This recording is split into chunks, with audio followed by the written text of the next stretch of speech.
Matt Pryor obviously had that penalty in overtime. He seemed pretty defeated right afterward. Have you had a chance to talk to him? And what do you say to a younger teammate when they go through something like that? I saw a lot of good on that film. I mean, he really played a hell of a game. The guy's coming in playing really well, him and Herbig both. And when you have something like that, I mean, you have to have a short-term memory.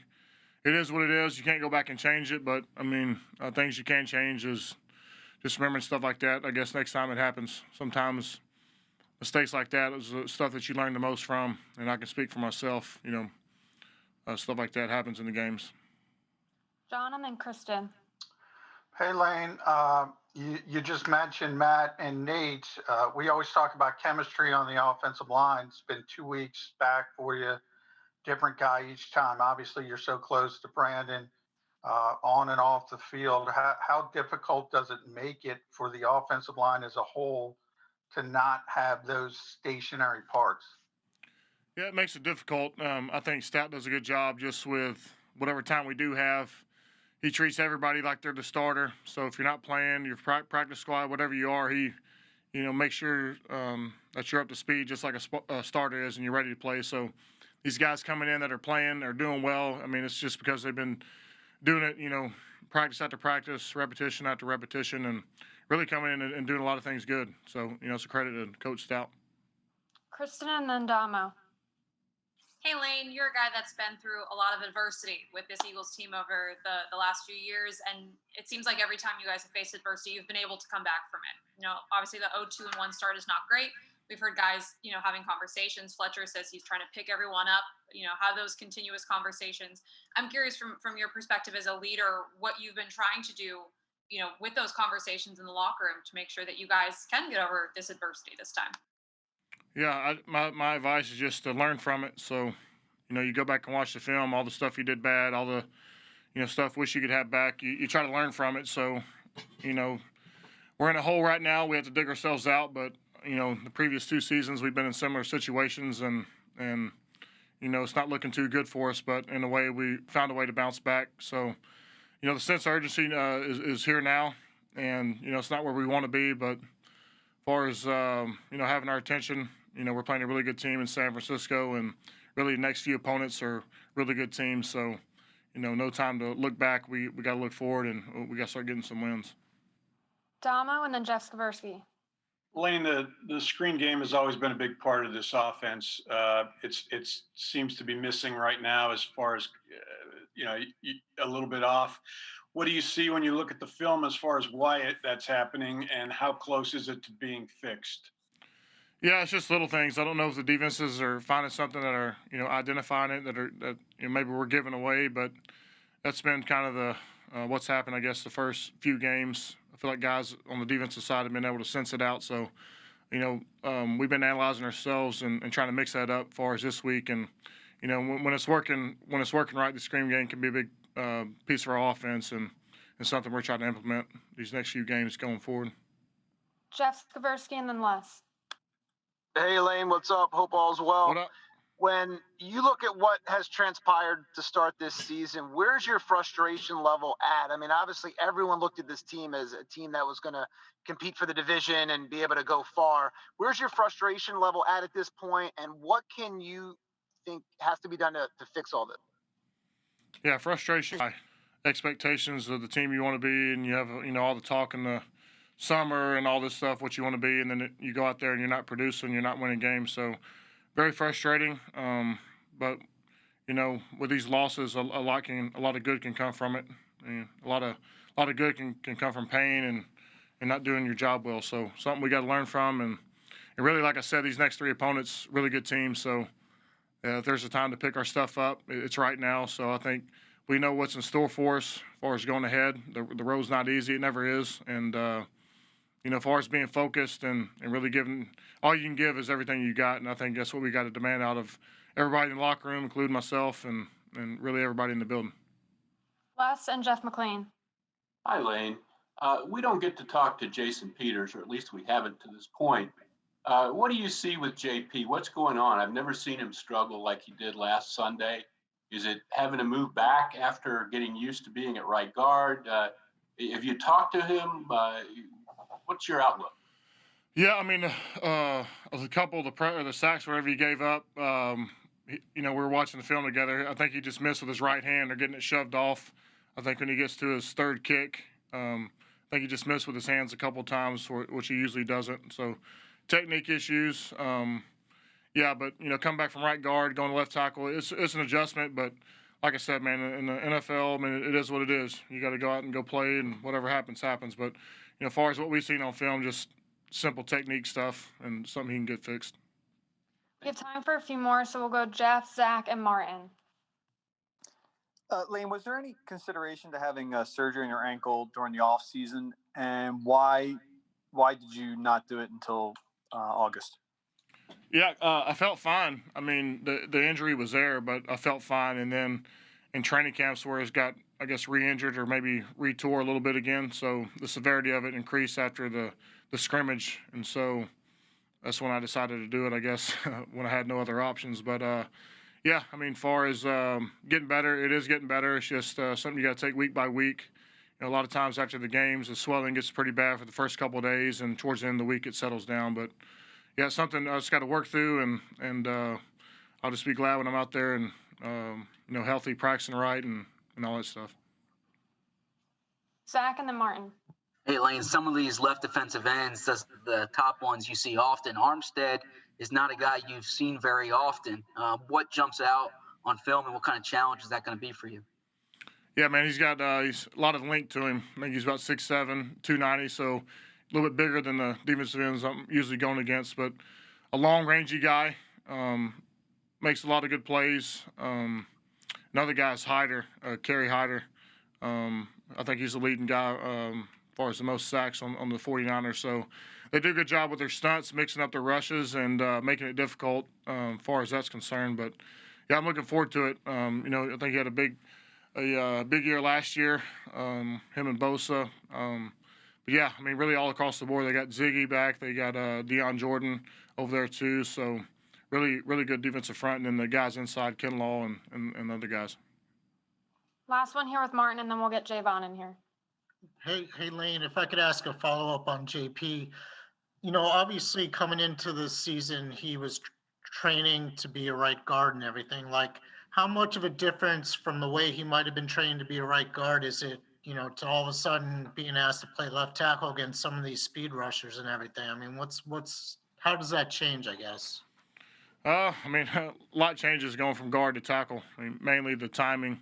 You get inside at guard, the guys are in your face a lot quicker, and so your reaction time has to be a little bit more sudden. Whereas the tackle, you have a little bit more time before you make contact, and you have to do a little bit more, I guess, analysis on their width and their angles or what they're rushing. But yeah, I mean, it's not an easy transition at all. But mainly, any errors that the JP may have had is really, I think, the right hand may be missing or sliding up a little bit, which he normally catches. Kind of an interesting week, I imagine, for you guys in the secondary prep-wise. You're not quite sure if it's going to be Jimmy or Nick. How much does that make a difference for you guys, and how much does it advantage to see Nick play last week a little bit and get some film on him? Honestly, when you look at their offense, there hasn't been a drop-off. They're still playing at a high level. Whether, it's been Nick or Jimmy back there, and that's pretty evident. And so, we have to just prepare for whomever is at quarterback. Nothing really changes. We understand everything is controlled by their run game. They have a great skill group, and so we have to prepare as such. And that's one thing that we talked about early. It doesn't matter who's at either position, whether quarterback, tight end, or receiver. They're all producing, and they've been very successful thus far. Zach and then Paul Domowitch. Hey, Rodney, how about in your own secondary being down Avonte? Obviously, going into the year, you didn't have much depth on the outside, and now you lose Avonte and Craig James. What can you tell us about Trevor Williams, and I guess what's your confidence level that you'll have that spot solidified opposite Darius?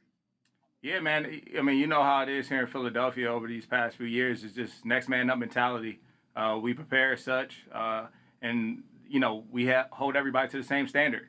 And so, Trev was forced to go into the game the other day, and he battled.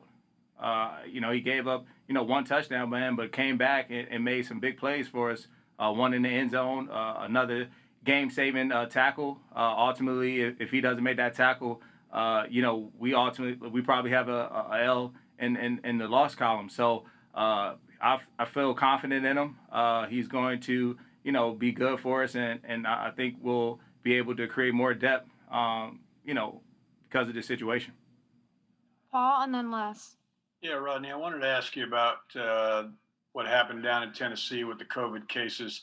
After 3 weeks of no positives, there's a tendency, at least on the outside, to think, okay, the league's got this licked and there's going to be no problems. And then obviously there can be problems very quickly. I was curious what your reaction was to it and how you look at it. Honestly, I was surprised, like you stated. We've been very clean this far across the league. Everybody's been kind of doing their part. And it's unfortunate to, see that take place within those two teams. So, I'm interested to see how this plays out. I'm not sure how much practice time they'll be able to get in this week because of it. But, it just shows you how serious this virus is. And you have to be responsible. And, I think that's stressed each and every week, from, our head coach and the organization, how, once we leave these walls, we have a responsibility that we have to, fulfill. And we have to sacrifice a little bit in order to, make it through the season. Les, and then Jeff Skaversky. Hey, Rodney. It looks like the 49ers are going to have George Kittle back for Sunday night. I think teams are kind of going at you guys a little bit in the middle of the field right now. What needs to change there, and what kind of problem does Kittle present? He's a all-pro tight end, very skilled, runs good routes, but most importantly, yards after catch. So we have to limit that. We have to be able to tackle well in the back end. We have to cover well, if he is out there. He's a good blocker. We got to, it's going to be physical, man. Like I said, it starts with their run game. And for us, it's just, communicating, having good eye discipline and playing good technique, honestly trumps all of that. I don't know if it's, necessarily a scheme thing, but, we'll prepare well and we'll go out and, get the job done and make sure we execute at our best ability come Sunday night. Has there been the kind of cohesiveness in the middle of the field that you need with the linebackers and the safeties and people knowing what they're supposed to do and knowing what each other is doing? No, I think a lot of it is dependent upon, the coverage and, teams understanding we're playing a lot more man now. So, we are, vulnerable in the middle of the field at times. So that's the way the teams want to attack us now. We have to understand that, and, we just have to play better technique. Jeff Skaversky, and then Ed. Hey, Rodney, what's up? Hope all's well. Hey. How challenging will this travel be in a sense? You guys are used to traveling, sitting next to each other on planes and buses, and maybe even having some free time to go grab a dinner at a local restaurant, things like that. All of that is gone. The challenge there, and even the challenge of you guys trying to build camaraderie and chemistry off the field, you can't even really do these kind of dinners. What are the challenges there? The only challenge is we have to, travel across the country 5-6 hours. I think that's the biggest challenge. Outside of that, we build, camaraderie while we're here during the week.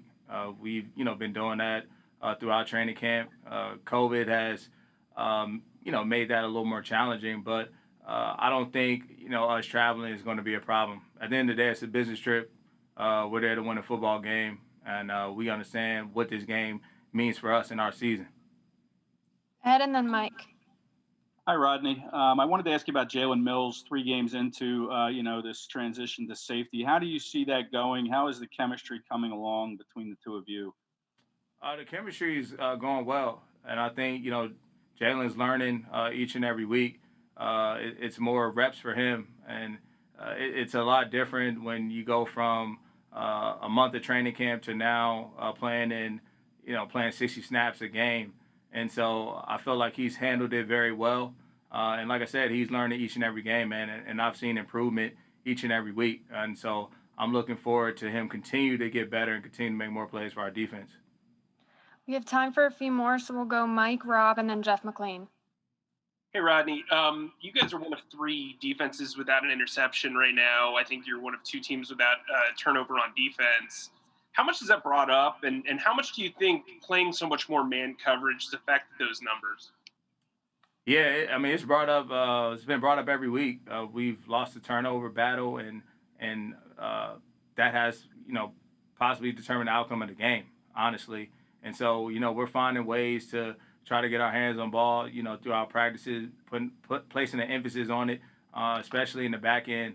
And so, man, once you get one, they come in bunches. So hoping that starts Sunday night for us. I know we'll need a few out there in San Fran, and that'll be the difference maker probably in the game for us, understanding they have a good defense over there. And so we're going to have to create some turnovers and spark for our team. Rob and then Jeff.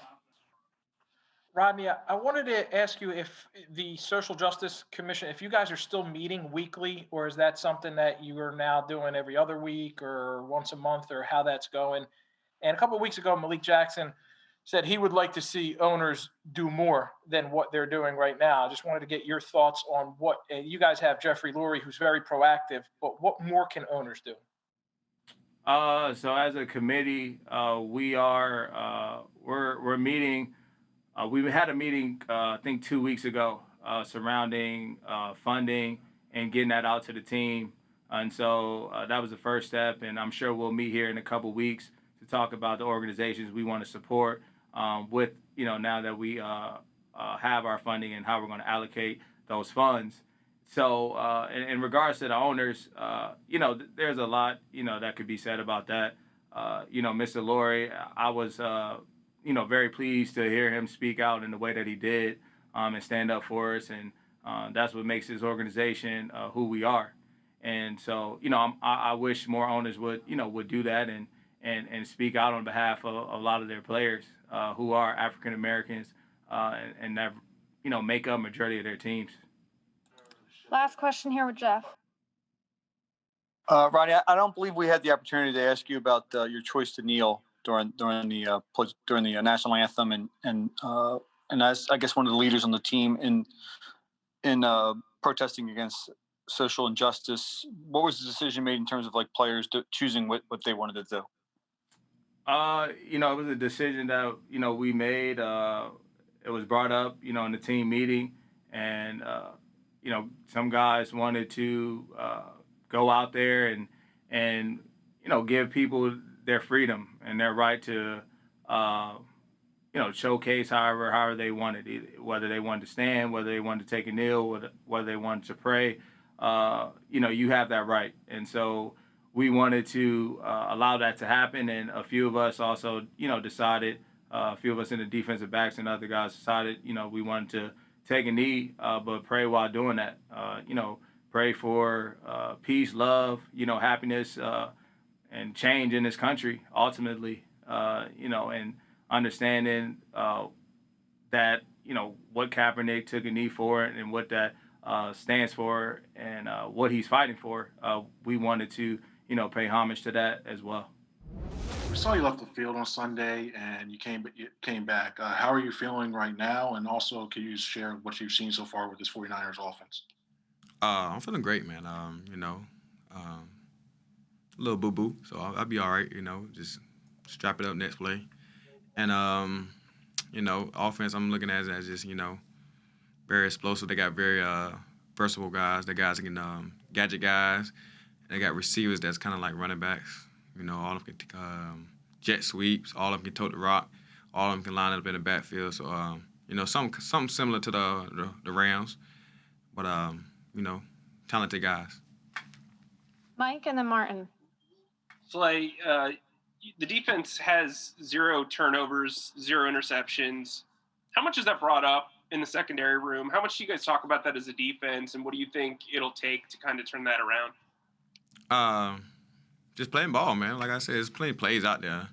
So you just got to be wait till the play come to us. Don't force nothing. Picks will come. Like I said, we more so like a man team, so it's kind of like hard, a man team to get picks because your back is always turned to the ball. You don't see the ball as much as everybody else does. And the fact that, you look at us on third down, we're pretty good on third down. And, so that means we're getting off the field, pass rush getting there. So, we having great opportunities, but we're looking forward to, our first one because when the first one come, they start coming in packs. And, we'll continue to keep working, but we're not going to force them. We can do better as a team as in punching the ball out, ball carriers and stuff like that, but we're not going to get outside the defense to get picks. But we got to do something to get the ball back to the offense as much as we can. Martin and then Les.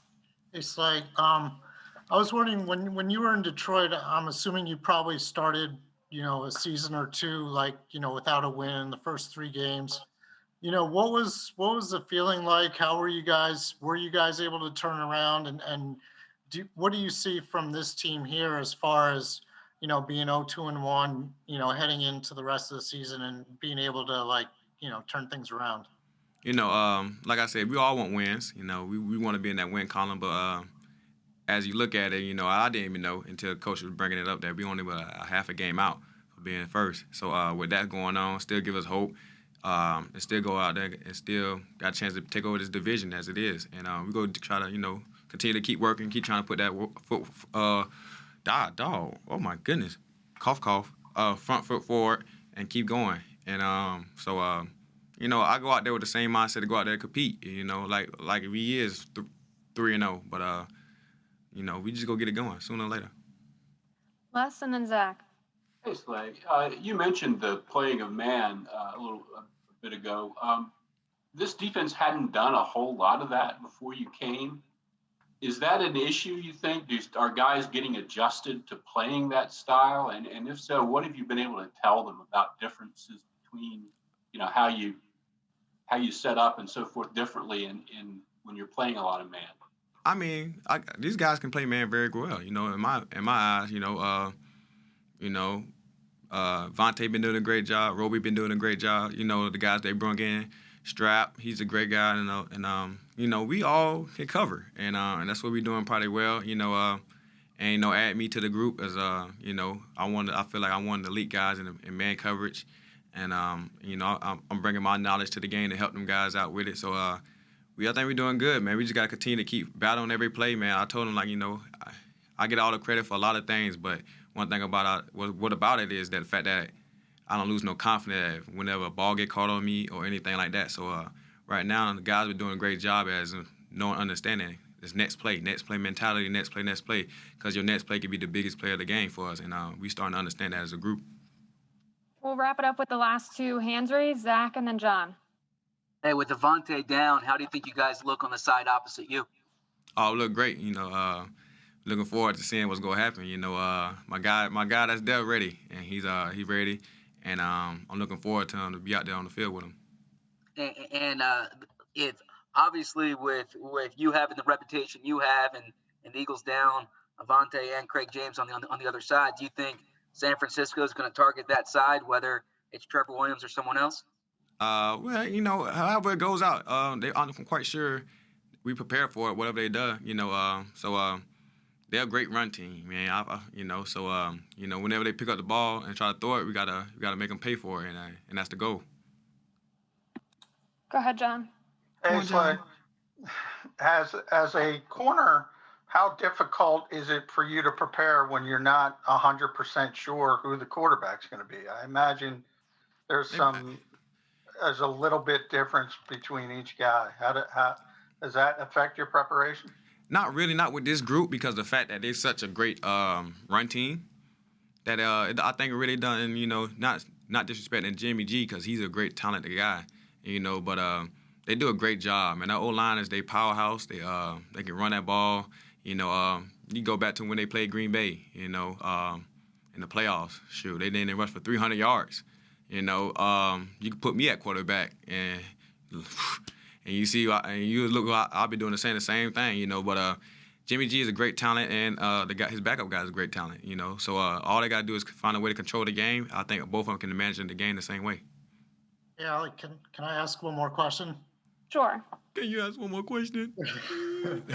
It's like, What's the toughest adjustment for like a rookie cornerback? I mean, what do you remember most about, when you were a rookie in Detroit, 7, 8 years ago? Just your biggest adjustment to the NFL? The game of the speed, and what people don't realize, what was so hard as a rookie for me was finding the ball, and that's because the ball doesn't have a stripe on it. In college they had a big white stripe around the ball, and so when the ball go balls in the light, I couldn't find it, and so I'm having late hands to it. So that's why early in my career I have so many PBUs, because of the fact that I was kind of like nervous because I couldn't find the ball as good as I needed to. And time it. And then that white stripe did a big thing for me in college because I saw it. But in the NFL, it was kind of difficult, but now it's real easy to see now. We haven't talked to you since you had the 2 injuries. What happened with the pec and the hamstring, and then how hard was it to kind of get back on the field with multiple injuries after missing all of the summer? Well, the pec, I just basically strained it. Just doing something normal in the weight room, just strained my pec. And I think the hamstring was just me coming back and running full speed and not being in shape. But the hamstring was really nothing. But just missing all that time, it was just, I was just anxious being on a new team, just ready to be out with the guys. And it was kind of hard just sitting around and watching. Dave and then Paul. Javon, Jim Schwartz really thought you made a big jump from your first game to your second game. Did you feel that too? And how much better are you feeling physically at this point than you did coming back for that first game? Yeah, I think the first game was me really kind of, just trying to get my confidence, just coming off of 2 injuries, not really practicing. The first game was more me I was kind of playing a little slow and, not being able to practice and not playing the defense had me moving real slow and stuff like that. And the second game was me just kind of getting in my comfort zone and knocking some of the dust off. Javon, I don't know how well you knew Fletch before you got here. I was curious watching him last week. He suffers the oblique injury. Doesn't look like he's going to be able to play, or at least everybody doesn't think he's going to be able to play. He goes out there, not only plays, but plays pretty damn well. What were your impressions of his toughness and his ability to put an injury like that aside and play the way he did? Fletch a different dude, man. He got that country strong, so I'm not really surprised. He got some real life mutant abilities, so I wasn't really surprised. I ain't really known before I got here, but of course I knew of him just watching them and seeing them dominate. So it was very impressive, but I wasn't really surprised. John, Rob, and then Martin. Hey, Javon. You mentioned knocking some of the dust off in week 2, and Jim did talk very highly about how you played. How close do you think you are to what you normally are when you were completely healthy? And also San Francisco, Weston Richburg is out. What have you kind of seen from that interior offensive line? I don't know. We're just going to see. I feel like I'm pretty good now.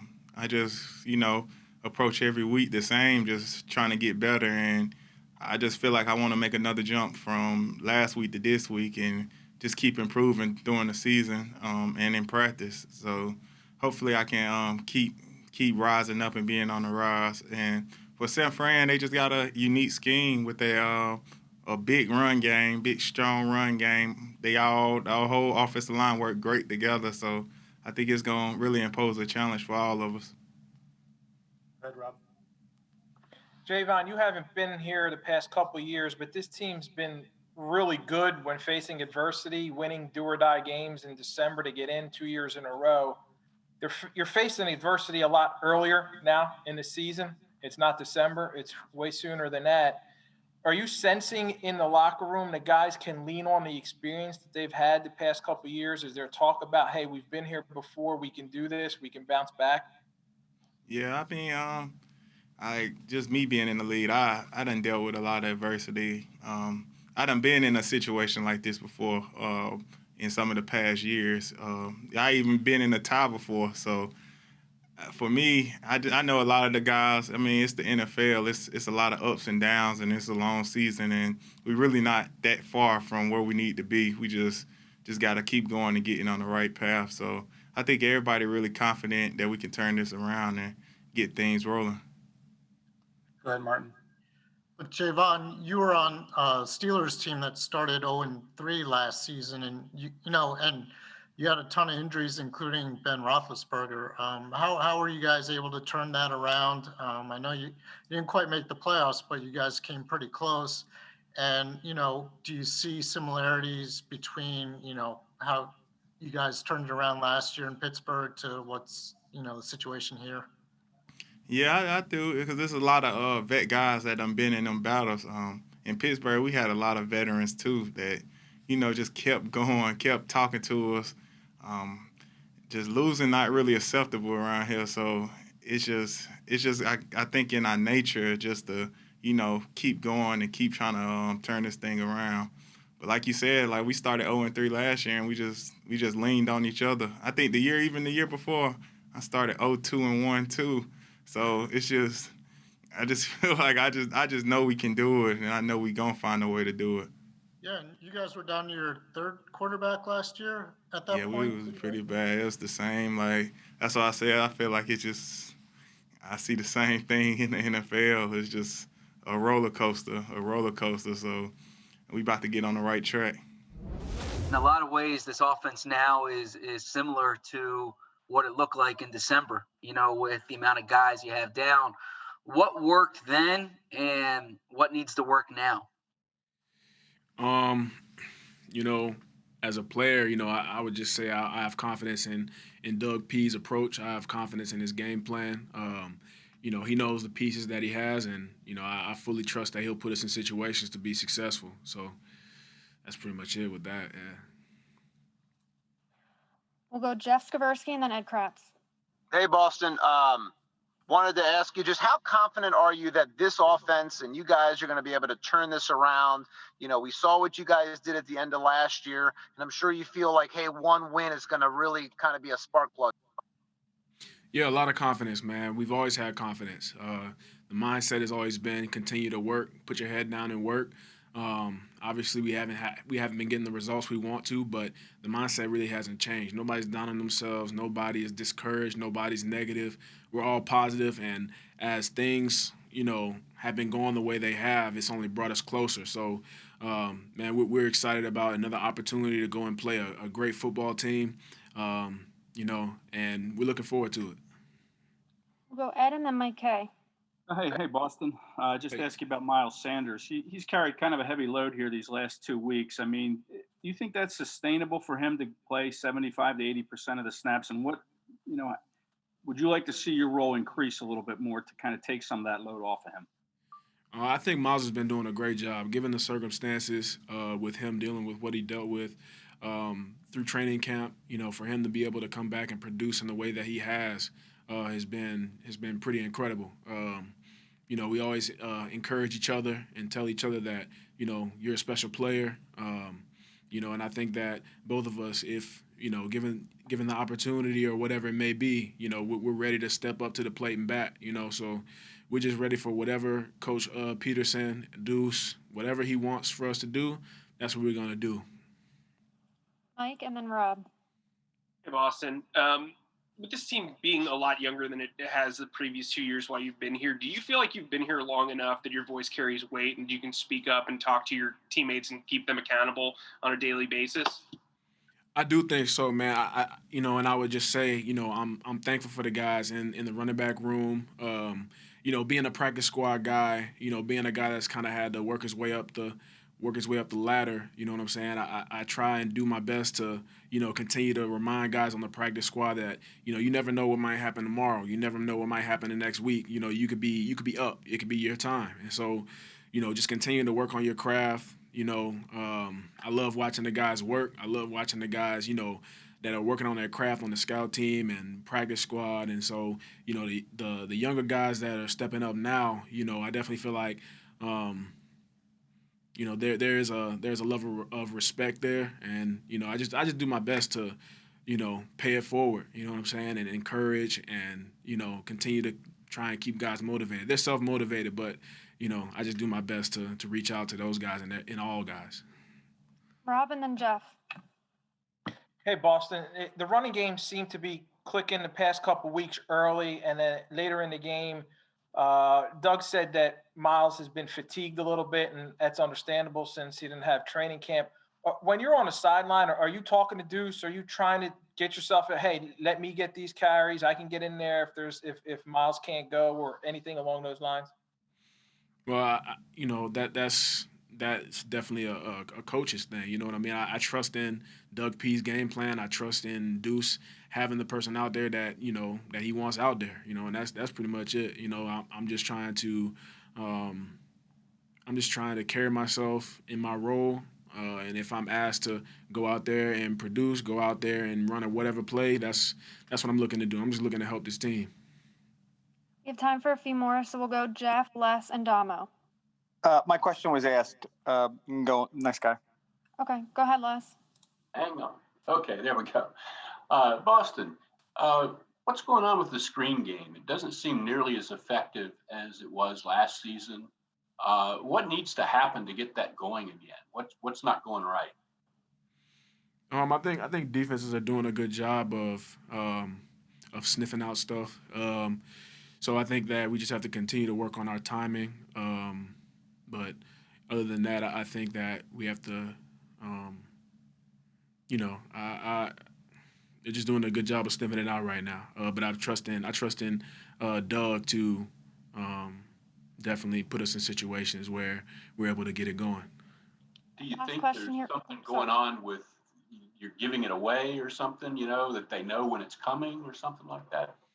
I don't necessarily know about that. I'm not really sure. So. Okay, thanks. Last question here with Damo. Yeah, Ellie, Les just asked what I was going to ask Boston about the screen game. So if anybody else has one, they're welcome to take it. Okay. Anyone else have any questions? Yeah, I'll ask one. Okay, last one. Boston, you go up against this defense all the time, and these linebackers. What do you think their issue has been kind of this season, and what do you think they pose as a threat to an opposing running back? I think our linebackers are very athletic. I think that our linebackers can definitely they have a lot of athleticism, and so that's one thing that kind of stands out to me about them. As far as the other stuff is concerned, that's not really in my job description. So, but what I've seen throughout training camp, I see a lot of athleticism. I see leadership, and I see physical players.